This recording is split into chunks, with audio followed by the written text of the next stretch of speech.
Programang ito ay rated SPG. Striktong patnubay at gabay ng magulang ang kailangan. Maaaring may masiselang tema, lengguwahe, karahasan, sexual, horror o droga na hindi angkop sa mga bata.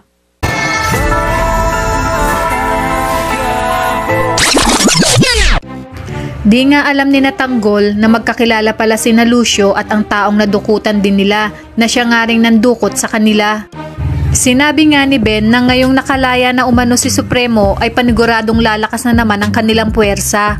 Ayon naman kay Supremo, babalik umano sila sa dating gawi, ngunit bago ang lahat ay may kinakailangan lang siyang tapusin.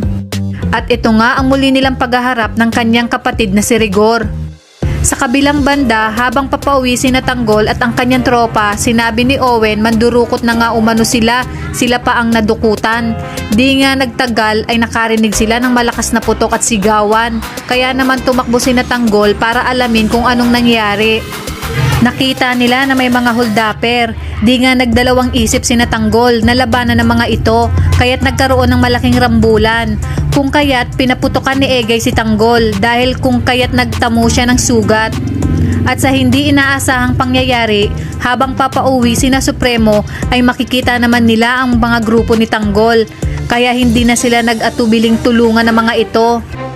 Dito ipapakita ni Supremo ang kanyang husay sa pakikipagbakbakan at dito na rin malalaman ni Supremo na si Tanggol pala ay ang anak ng kanyang kapatid na si Rigor.